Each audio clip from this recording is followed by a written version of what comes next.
renegade of the newsroom and liberator of the literary lady. Of course, I speak of none other than our muse for this series, Ms. Nellie Bly. Nellie took center stage in shaping the world of investigative journalism and fascinated her readers with her exploits into the unknown. But it wasn't easy. She had to brand herself and turn the very markers that barred her from being a traditional journalist in a male-dominated field into the critical elements of a new kind of journalism. At the time, hers was a writing style quite unprecedented, where she made herself the focus of every story. Without Nellie, there wouldn't be a story, and so they couldn't be anyone else's but her own. Nellie very cleverly developed what was then an unconventional brand of reporting in order to circumvent the boys' club of the newspaper world and to overcome the extreme prejudice against female reporters. We conjecture that not all of her stories could be shared, and it was not just due to censorship or editing or the discrimination of a patriarchal system. No, some horrors run too deep to be spoken. That is, if you're even lucky enough to live through them. More from the secret files of Nellie Bly. We have just such a tale for you in which Miss Bly encounters the 18 who survive. It was taped live in New York City on Sunday, February 24th, 2019.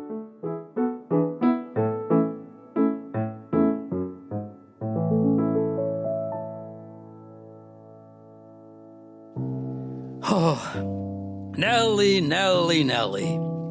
The girl nearly did my head in at every encounter. Never have I met someone so naturally inclined to trouble. To some, trouble just seems to occur like an accidental slip on a wet floor or like a misplaced wallet. But no, Nellie, trouble was oxygen to her bread and butter.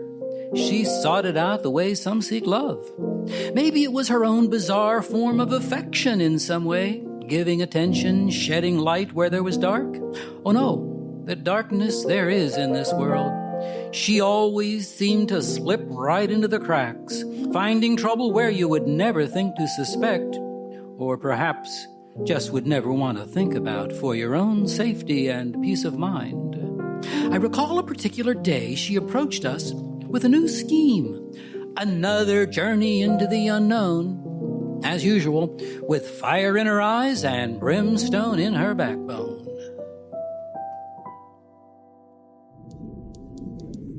Let me in already. He's expecting me. No, not now, Miss Bly, but honestly, please, can't you just wait for another moment?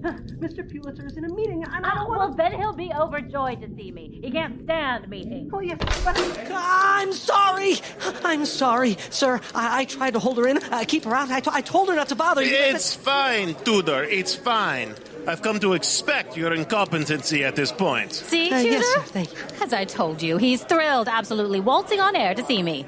You must get some rest, Tudor. You look completely gray. Sir, is there anything else I can do? Yes, you can leave, Tudor. See if you can hone your assisting skills to suit a bit more adequately. Or, barring that, draw up an ad for your own replacement. Yes, sir. Well, Miss Bly. And to what do we owe the pleasure? It is no surprise, though, to be surprised by you, surely. I dare say. I have a surprise or two left up my sleeve yet, Mr. Pulitzer. And Brisbane! 2 for the price of 1. Well, more is a pity for me, though. I was rather looking forward to the joy of unveiling this cracking story idea twice. Miss Bly, a pleasure to be sure, as Mr. Pulitzer says. You're absolutely radiated today. Something extra in the pipeline, then? Oh, you've no idea how extra, Brisbane. How does this strike you? A small town colony, shrouded in mystery and deep secrets, kept most intentionally away from society in a quaint pastoral landscape in rural Pennsylvania. My God, Nellie, you must not mean to bother the Amish folk now. Is the news docket so very dried up? If you wanted to take a trip home to Pittsburgh, Nellie, you needn't have concocted a scheme to make an excuse. Ha and ha, Brisbane. Your wit never ceases to astound. It astounds me that you consider it wit, I mean. And no, I've no interest in a trip home, as you say. This city is my home. I've chosen it. My birthplace has no bearing. It's where I hang my hat, as they say, and where my heart belongs. And yet you are inclined to wander so frequently. Oh, well, my heart remains in New York, but my mind, it travels. It travels to where the stories are, and it goes no permission asked, and as my mind alone cannot pen the tales of the great unknown, I'm obliged to follow bodily. Yes. Put the physics talk aside.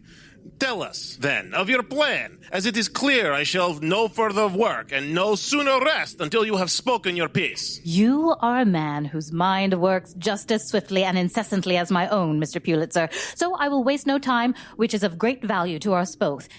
I ask only a few days to travel to Pennsylvania, from whence I shall return with a story of deep intrigue surrounding a small village that has been established there. You will excuse my dubiousness, yes? But why? Why in the world would the readers of the world care to hear about this tiny town, a little teensy hamlet where the civilized dare not tread? Well, present company excluded, I'm sure, Nellie. Oh, yes, Brisbane. I do consider it a present to be excluded from so-called civilized company.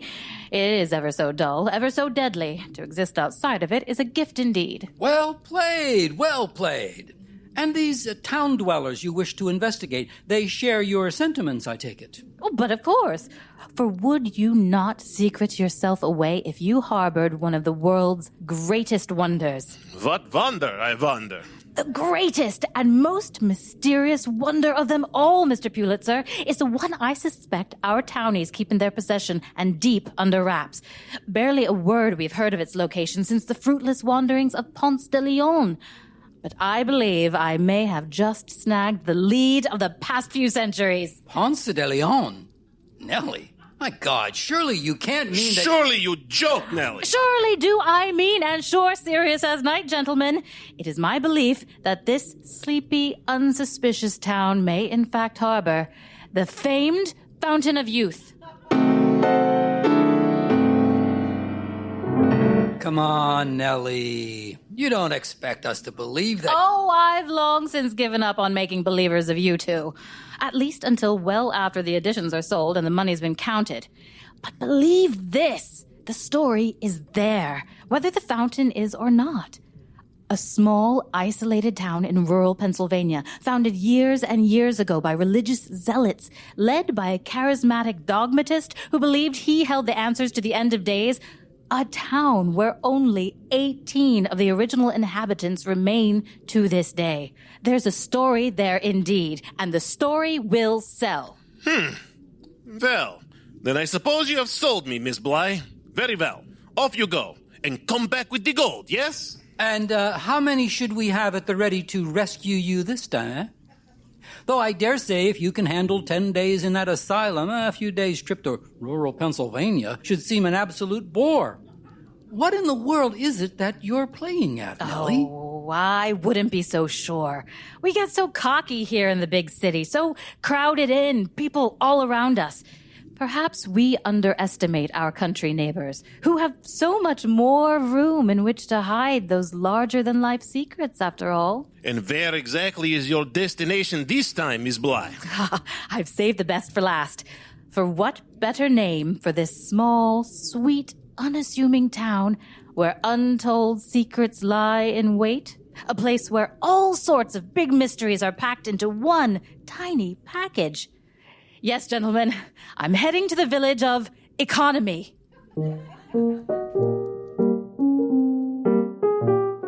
Always so quick with a joke was our Nellie, or at least the things she said would seem like jokes at the time, but it was truly as though she had some sort of sixth sense for these things. Sure, the world is full of all sorts of bizarre truths, but Nellie, well, she was a bloodhound of sorts, you might say. And where the normal nose would sniff out something strange, something odd, perhaps a little off, she gravitated to those tales where truth was stranger than fiction ever dared to be.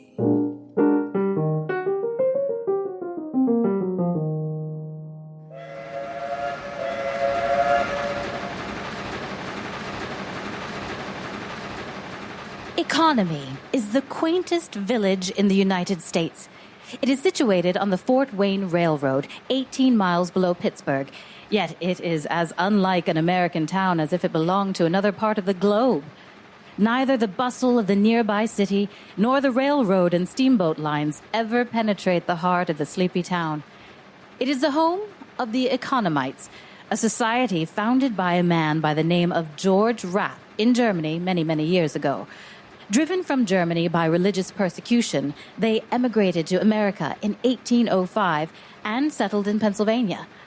What all their beliefs were is more than any outsider can ever tell. Though their chief aim, to hear it told, was to live as the earliest Christians did, as portrayed in the writings of the apostles.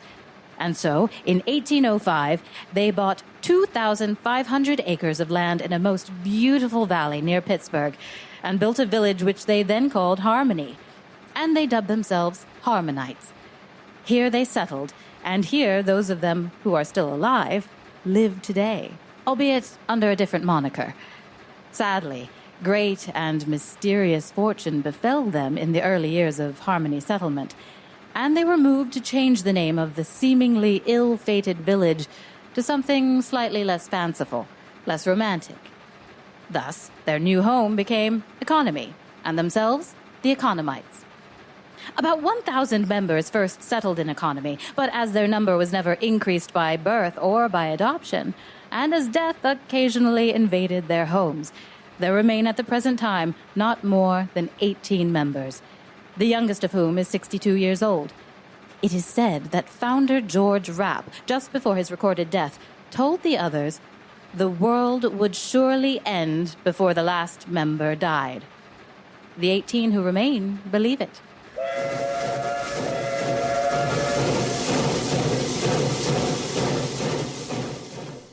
Bly, Miss Nellie Bly, might that be you? Oh, yes, I'm Nellie Bly.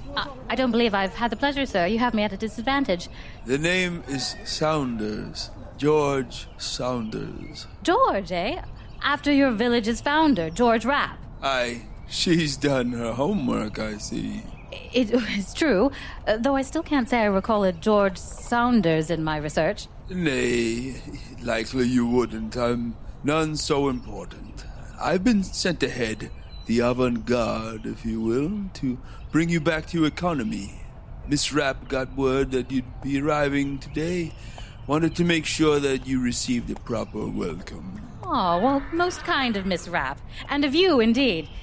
Is this your carriage here? Aye, 'tis. Load up and we'll move right along. Daylights are burning, and I expect you're ready to get settled in and get to work. Though what work you'll find in our town, I reckon I surely don't know. Unless you have some kind of special interest in old folks like us. Maybe working on a special sleep aid, boring your readers to their rest, eh? Now, false modesty does not become you, Mr. Saunders. In fact, I hear Economy is quite the popular tourist spot, and I look forward to a most enlightening stay. Well, you're welcome to what there's to be seen. Same as all visitors, but mind you, a visitor is what you are. We don't ask much. And we do give a mite. What we give freely, but it's what we choose to give, you see? Not for outsiders to take and take as they please. But of course, Mr. Saunders, I absolutely will keep that in mind.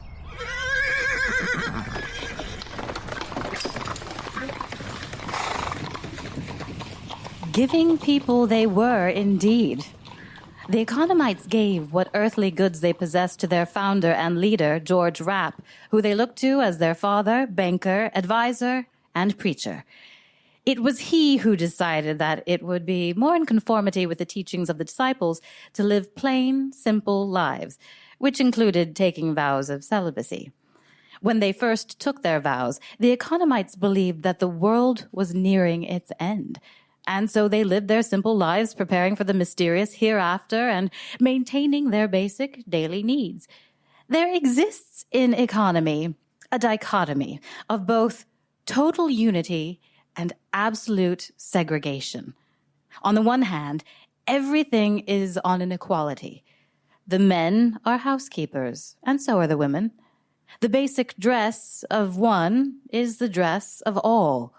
The men wear blue, broadcloth, long-tailed coats, wide trousers, and broad-brimmed black hats.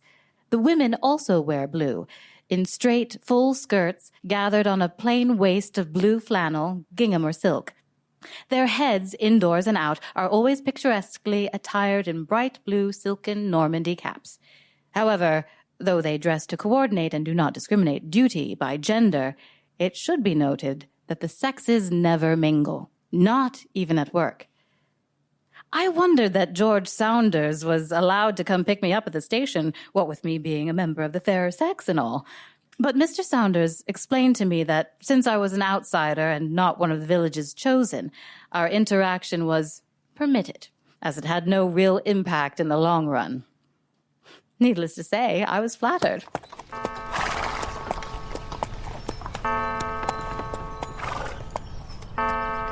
Whoa, there. That's a good gal. Swift as ever. You never mind the years. Don't let them tell you different. Never. Well, here we are, Miss Bly. You have arrived at your destination. I hope it meets all your expectations. Though what kind of expectations you have, I cannot begin to imagine. Oh, do not play the naive card, Mr. Saunders. You and I both know that economy is a popular destination, with tourists vastly outnumbering residents. It is as curiosities so often are. Curiosities? Fine way to talk to those who welcome you to their home. This is no menagerie for you to observe and gawk at, young lady. You and all the rest. You come in and look and take. We put you up. Sure. No need for thanks. We'll get our thanks in the end, surely. I do beg your pardon, sir. Watch my tongue, I must, or I'll never hear the end of it come Sunday, or worse, it will land me on the bench. No thank you. And good day. And good riddance, I say. But Saunders, wait, where do I go from here? I don't know where... I shall take it from here, Miss Bly, and it shall be my honor. Welcome to economy. Here was Ms. Gertrude Rapp, the granddaughter of the founder, and my new guide, it would seem. Although at least 86 years old, Miss Rapp still plays the organ and leads the singing in church twice every Sunday. She is yet a pretty woman, rather petite, has large blue eyes and the whitest of white hair, which, tacked under her quaint little blue Normandy cap, makes her a perfect picture of ye olden days. She occupies the Rapp house, the White House of economy, you could call it, and not without a sense of well-deserved wonder. In contrast to the rest of the town, the Rapp house contains many costly, beautiful, and curious relics. In the large parlor are vases filled with wax flowers and fruit, which Miss Rapp made as a girl, along with many other more recent samples of her handiwork. I must say, Miss Rapp, these are absolutely gorgeous. And of your own craftwork, you say? They are nothing much. Just baubles cobbled together from bits and pieces what are strewn around and left behind. It's my vanity, I expect, showing through. Though we eschew personal property and valuables ourselves, so many little things land here by way of our guest accidentally leaving them behind. Waste is the greatest of the sins in my mind. So after a time, I find a way to put them all to good use. Not that the others always agree. Well, as one of the original Rapp family, I would imagine you may do just as you please, regardless of what one such as Mr. Saunders might say. Please forgive George Saunders, as he is called. 'Tis a rare excursion for him these days to head out into the world, even to the train, and it upsets him, I think, more than he cares to admit, letting on the signs of age. It's wearisome hereabouts, with so few of us left, you see. Oh, not at all, Miss Rapp. I do apologize if I've offended any of you with my coming here. Mr. Saunders did seem quite wrought up there. Talk of taking and of getting what's coming, I'm afraid I touched a nerve. Well, you're an educated woman, Miss Bly, and a journalist by trade. I own ye have done ye reading on us yet, to know a bit about our own beliefs here. Well, yes, to be sure. I noted in Mr. Rapp's own writings that he held the belief it would be one of you, the economites, who would remain standing at the end of days. 'Tis so, and we believe it still. But surely, since you've all taken this vow of celibacy, I see with no interaction between the sexes at all, in fact, and with but 18 of you left. We believe it still, Miss Bly. You cannot question faith, for it is as it is, at least when it is true and steady such as ours. And those who dare question, do they get the, what was it Saunders said, the bench? Oh, surely he's seen the bench a time or two. He may look old and weary to you, but round here, Saunders is a right young rapscallion. I think he's wont to paint it in a much darker light than you'll see it cast in truth. Come. Like faith, the ways of economy are easier to show than to explain.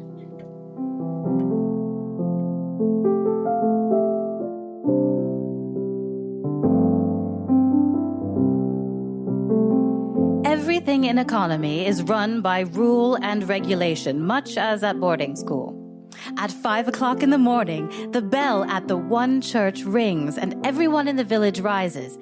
At 6 o'clock, every dweller sits down to breakfast, and what is eaten in one house is eaten by all. There is a day for milk soup, and one for wine soup, and for every other dish peculiar to the place. The bell rings again at 7 o'clock for all to go to work. At 9, it brings them back to lunch. At 12, to dinner. At 3, to lunch again. At 6, to supper. And at 9, it rings for everyone to put out his light and go to bed. This is, of course, except for Sundays, when all attend the church twice that day. The church itself is sweet, small, and simple, with hardly any furnishing of note. However, in the center of the church is a clear space with one lone bench. It is the bench of punishment. If anyone should be so unwise as to nod over a sermon or act otherwise than he should, their current leader, Mr. Henrici, calls the offending party out to the punishment bench, where he or she must sit until given relief and release. Rarely, I'm told, does any member ever rebel or disobey these days, though rarely, of course, does not mean never, as I was reminded on that day.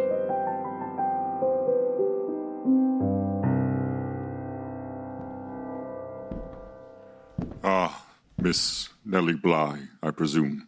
I trust you have been made most welcome here in economy thus far. Yes, and thank you, Mr. Henrici. Quite remarkable, I must say, how you all managed to accommodate these tourists and guests while carrying on your normal lives and spiritual practice. It is all a part of it, and part of our duty and our joy. While the Lord Jesus carried on his mission of eternal life on earth, he made time for us and our souls. Indeed, what would be the point elsewise, eh? In our small way, we strive to emulate his works and deeds, and those of the apostles as well. I suppose it is seen as fanaticism to some, and perhaps that is why they bother to come here at all. You refer, I suppose, to one such as myself. If you feel it fits, madam. It is not for me to say what part you might play, only to welcome you with gracious spirit, and hope you might leave in kind. Well, I assure you, sir, I have no intention of spreading any malice. My mission only is to seek out and reveal the world's truths. Truth, you say? And what does modern man know of the truth of the Lord? Left only his words all those years ago. And great words they are, to be sure. Yet it seems to me that the citizens of today run around, searching, scrabbling for more. What is our purpose? You say, what does the Lord want from us? But when faced with an answer, it seems that you are beset with agitation and discontentment. As for us, our part was assigned long ago, and we play it gratefully. To be the final watchers of the end of days. Is that correct? You seem dubious. Forgive me, Mr. Henrici, but with only 18 surviving members of your village remaining... Only 18? Only 18? Hear her talk, seeking truth, and to say only 18 remaining. Who in the world? Never mind her. Vera is one of our eldest and dearest, and sadly the world does wear on one's perceptions over time. If you will follow me now. Follow, all we do is follow. You follow along too. 'Tis folly not to follow. Ma'am, excuse me. Take her. Come, Vera. Let us have you lay down. Here, over this way. No! I'm sorry. It's my folly. I should follow. Please. No, I spoke as a fool. Where are you taking her? No. Wait. She simply needs to lay down to rest. Relax.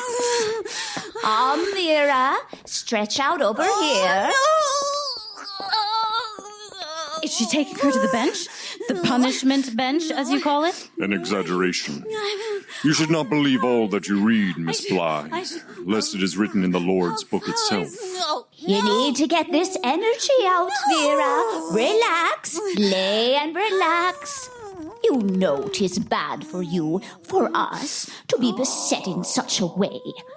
Hush now. Lay. Wait. Get it out. Get it out. Soon you will be right as rain again. Soon. What in the world is happening, Henrici? Miss Bly, when you reach the right proper age of 91, as has our Vera, may we not judge you and your behavior so harshly? It is not Vera's behavior that concerns me. You're strapping her to that bench. Some bench. It is a contraption of restraint. That's inhumane. Look you upon her. Does she seem to hurt? Does she cry as she did before? Well, no. She seems calm. Very, very calm, in fact. Precisely. We are a close-knit community, Miss Bly, and we know how best to take care of our own. But is she quite all right? 18 of us began this day, Miss Bly. Rest assured that 18 will finish it and begin another. Come, the day grows short, and I feel you have seen plenty for now. But I have questions. We have not even seen the rest of the village proper. The rest will save for tomorrow, I assure you. For now, I think it best you return to the inn.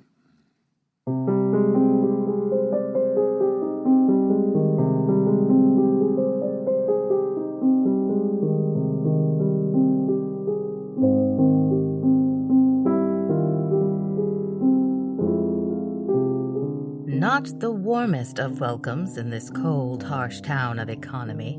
But will things heat up unexpectedly for Nellie Bly? We'll find out in just a moment. This episode is brought to you by Wix. Well, what is it about Wix? It just so happens to be the place to go to easily build and maintain your very own fabulous website. We've been using Wix for FiresideMysteryTheater.com since 2014 and loving it, but we're not alone. Over 140 million people are in the know about something because they do too. Wix defines the word easy when it comes to web design. You can choose from over 500 spectacular templates or build your own marvelous design from scratch. It's super simple to play around with any of the hundreds of design features and apps to make your site truly your own. Drag and drop like a boss, my friends. Plus, everything you design is automatically optimized to look amazing on any device. Connect all your social media, your blog, or get inspired to start a new one.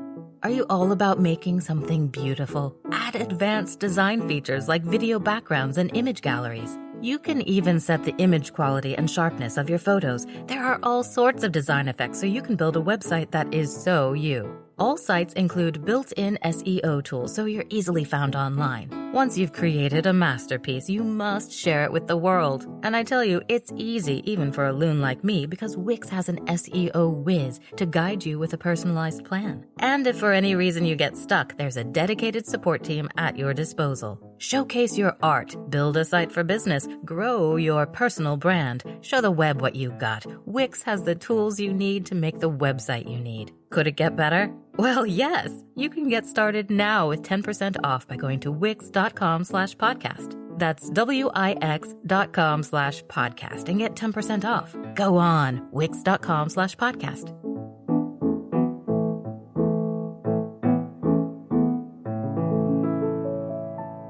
Now back to the 18 who survive.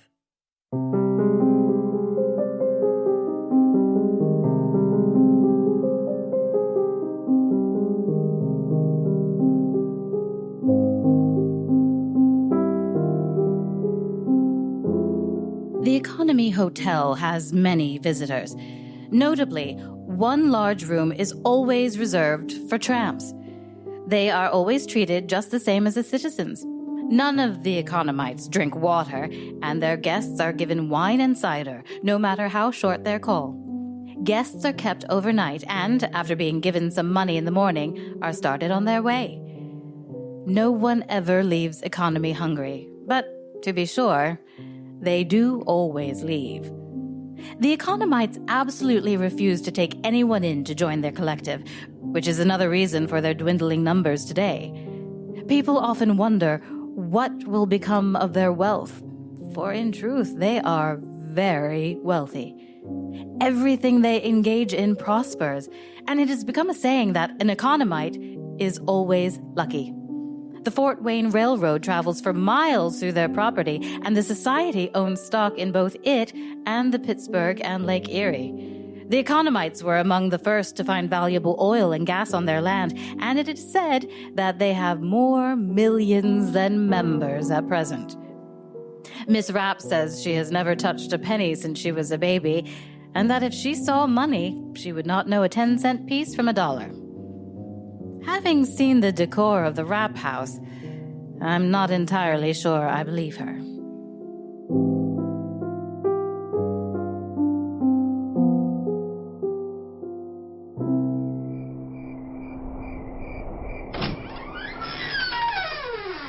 Are you quite all right, Miss Bly? I hope he will not catch a chill. Lantern there casts not much heat. Oh, it is the only light I need, and barely. The moonlight is so bright tonight. These blankets you provided are plenty snug, thank you. Soon I shall finish up for the night and adjourn. I recommend it. It will be an early morning for one not used to our ways. You are most welcome to sleep here, but she must wake with us as well. It is the way of it. I imagine I will be fine. Oh, there is still much I want to see. That over there, for instance. I can barely make it out in the moonlight, but it appears to be a large wall. Another building so far off? Ah, it is the garden you have spotted. Well seen. And look you from here, for it is unlikely you will get a much closer look than this. We do not put in too much for sacred ground, other than that on which the church sits, but it is close. How so? As ye have noted, we have experienced loss, death of our members through the years. Is it not right that we keep them close still, that they remain with the community even after? A burial yard, then? Yes, dear. Nothing so exotic now, is it? Do not let your mind make mountains out of grave hills. Well, then why may I not visit? Some things are not for outside eyes.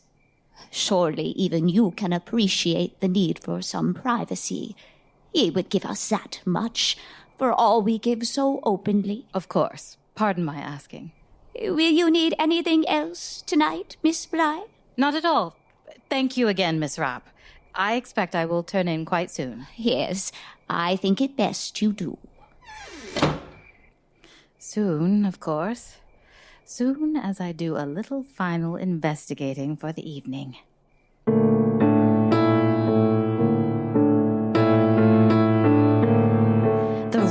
garden is another beautiful spot, especially by moonlight.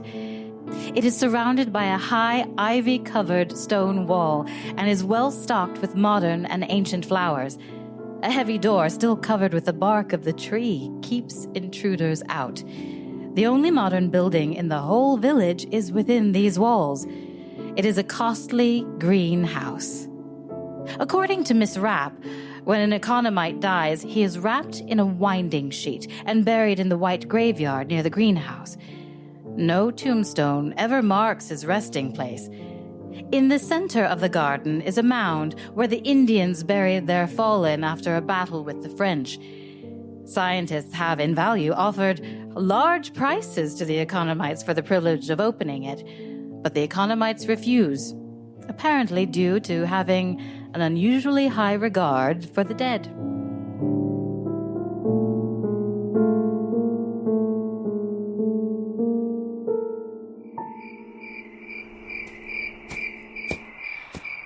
Oh, Miss Rapp was correct. I believe I would have more use of this lantern if it were to give off heat, not light. Oh, the moon. Have I ever seen it shine so brightly? And look here, I can even read this inscription on the garden wall quite clearly. George Rapp, founder of the Harmony Society, born 1767. Well, that is all, it seems. There's no death date listed. None needed. As economy lives, so does George Rapp. Oh, my goodness, you frightened the wits out of me. I suppose I should apologize, but it would seem you are where you ought not. Struth? Well, what is it to you? This is my place to watch and keep, to protect the garden while yonder sleep. The groundskeeper, Tobias. Miss Rapp did mention you earlier, as I recall. She also mentioned, I am sure, the garden is not for looking upon uninvited. I confess, I was rather drawn in by the mystery of it all. This place is strange. Strange to a stranger, and ever stranger, I wager. This world, it cannot go quick enough. Almost time. Almost time. Do you think so? Truly, that you shall see the end of days? Aye, perhaps me, or one of 17 others in this place. And who shall it be? Remains to be seen.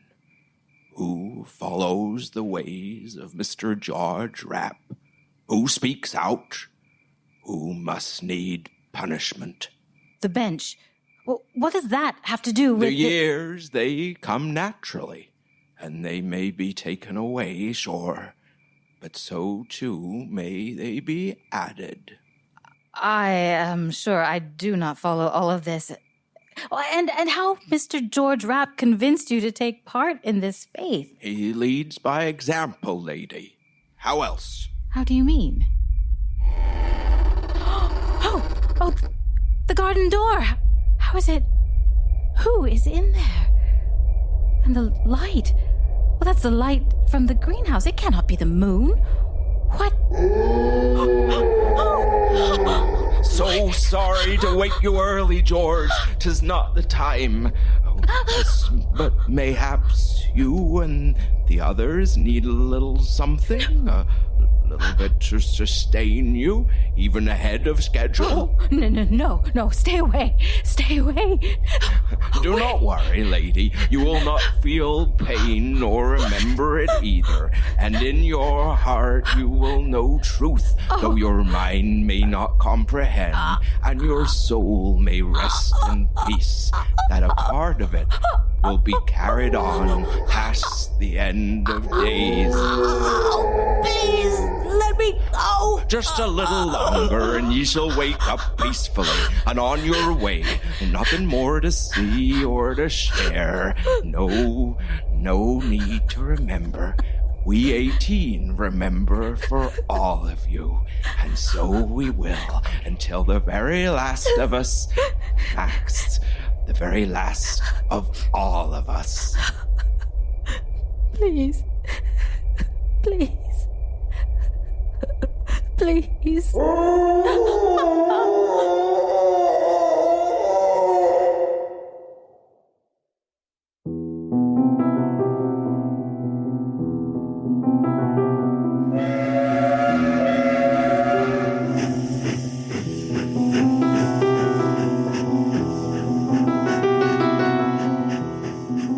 I woke early in my room with the rest of the town and the guests.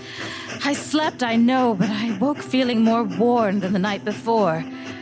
I had the sensation I had traveled miles in my sleep, though not on land. It was as if somehow I had taken an arduous journey through time. Strange. Suddenly I wished for nothing more than to be home and away from economy. I had seen enough, and I dare say Miss Rapp agreed. The economites dislike to be written about, because so many who read of them write to them afterwards and want to join them, or come to their village, which is as private as any home. Visitors are welcome, but only for one night. It seems the economites are content with those 18 who remain. Only 18.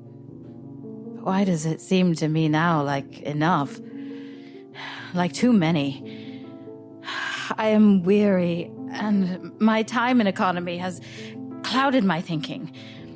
The world does not seem nearer its end than it did when George Rapp founded this quaint society, yet his followers are firm in their faith that their last member will see its end.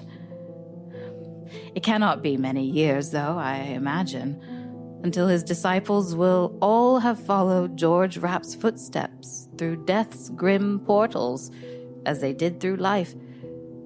And then what will become of economy? And a more unsettling thought that I find I cannot shake. What will then become of us all?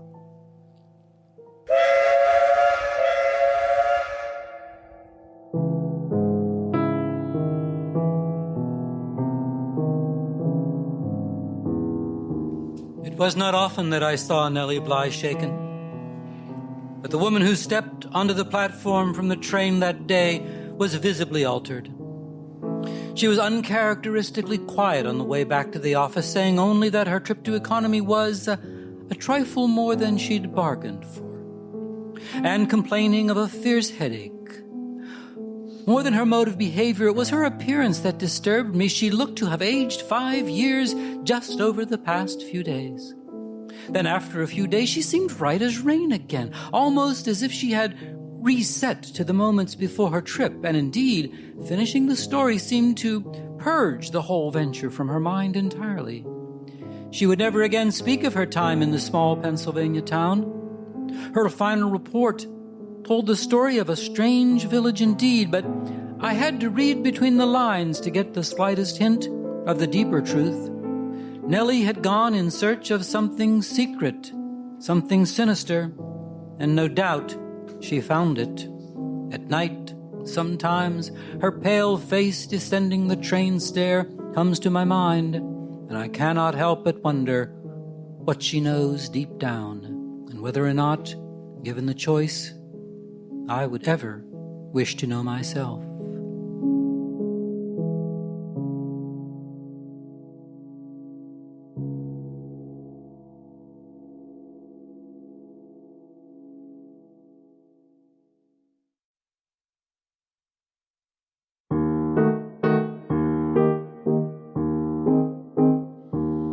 While strolling along with the city's vast throng on a night that was bitterly cold, I noticed a crowd who were laughing aloud at something they chanced to behold. I stopped for to see what the object could be, and there on a doorstep she lay, a woman in tears from the crowd's angry jeers. Then I heard somebody say,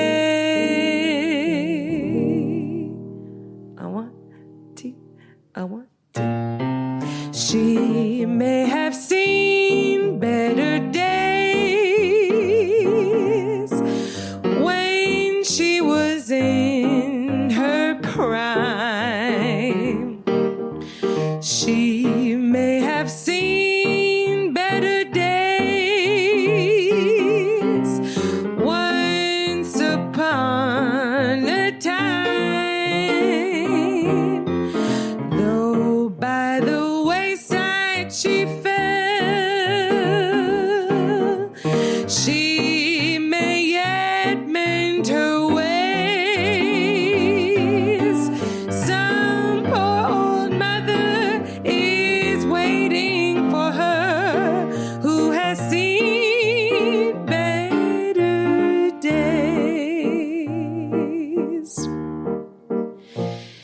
If we could but tell why the poor creature fell, perhaps we'd be not so severe.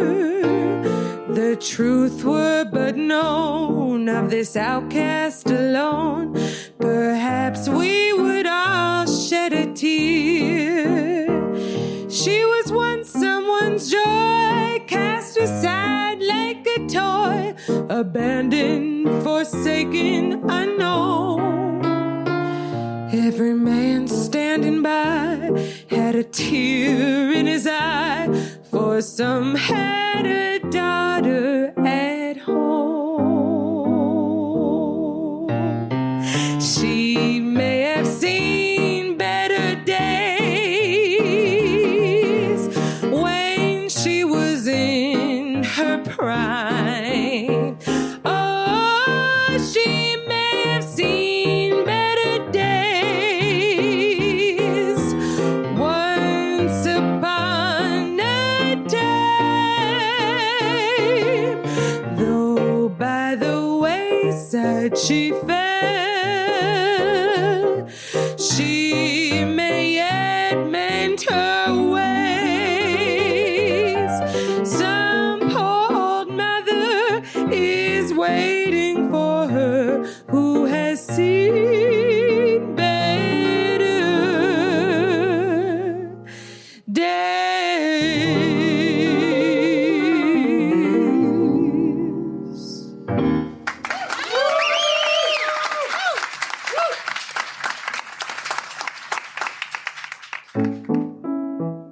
And that was the 18 who survive. Arthur Brisbane was played by David Linton. Tudor was played by Eirik Davey-Gislason. Joseph Pulitzer was played by Alain Laforest. George Saunders was played by Michael Pate. Gertrude Rapp was played by Mary Murphy. Henrici was played by James Rieser. Vera was played by Kacie Laforest. Tobias was played by James Kleinmann. And the part of Nellie Bly was played by me, Ali Silva. The song She May Have Seen Better Days by James Thornton was performed by Martina DaSilva, accompanied by Nico Sleator. The 18 Who Survive was written by Courtenay, Gillean, Cholovich and directed by Payne-Strange. Thanks to Wix for supporting this episode. Don't forget to go to wix.com/podcast to get 10% off. More from The Secret Files of Nellie Bly was produced by Gustavo Rodriguez and me for Fireside Mystery Productions. Our musical score is improvised and performed by Nico Sleator. Our sound effects designer and engineer is Joe Young. Our technical director at the Slipper Room is Johnny Goddard. Our production assistant is Brontes Shane Orengo. Jason Graves composed our theme music, and I manage our audio post-production. Just like our inspiring Ms. Bly, the small band of storytellers and audio drama makers of Fireside Mystery Theater work very hard to bring you deliciously dark and delightful audio entertainment. But we need your help to sustain this creepy thing we love and to enable our Fireside flames to grow. Consider becoming our very own Patreon patron. For $1 or $2 or more a month, you can provide vital support for what we do and help us to achieve our future goals. In exchange, we have some special perks for our Patreon patrons. How about a postcard from Sunken Harbor, exclusive discounts on our merch, a personalized audio thank you from one of our fabulous cast members, a classy limited edition lapel pin. We have perks for all different monthly sustainer levels. Check them out and become an FMT Patreon patron today by going to patreon.com/Fireside Mystery Theater or just follow the link from our website. As ever, we are so grateful for any support you give to help us keep the embers of our fireside flickering. And now we've just got to share a heap of thanks to our amazing Patreon patron, Jeff Goldman. Dearest, darling Jeff, who so faithfully adds fuel to our fire every month. We are so grateful. You sweep the cobwebs from our hearts and set us aglow. If you haven't already, follow us on Instagram and Twitter at Fireside Mystery. Go on and like us on Facebook too and stay up to date with all things FMT. When we were last in the town of Sunken Harbor, some troubling things started to happen with a strange batch of strawberries and some cursed clay. Sounds pretty weird, huh? Well, trust me, it's only gonna get weirder. Book a trip for our next journey to our favorite enchanted town, Sunken Harbor, Kissing. We'll be taping live on Sunday, April 28th at 5 p.m. at the Slipper Room. Tickets are on sale now at slipperroom.com or follow the link from our website. Be sure to catch up with our past Sunken Harbor episodes to get you in the mood. Coming up next from Fireside Mystery Theater, more shocking adventure awaits our dear Ms. Nellie Bly. Let's hope the quality of the Band of Mercy is not strained under her investigative scrutiny. Nellie had to navigate an unwelcoming, male-dominated system to report the stories of marginalized people, and often act as their advocate while fighting marginalization herself. And of anyone who has traversed the bleak and murky corners of society for scoop, Nellie most certainly knew to mind the shadows.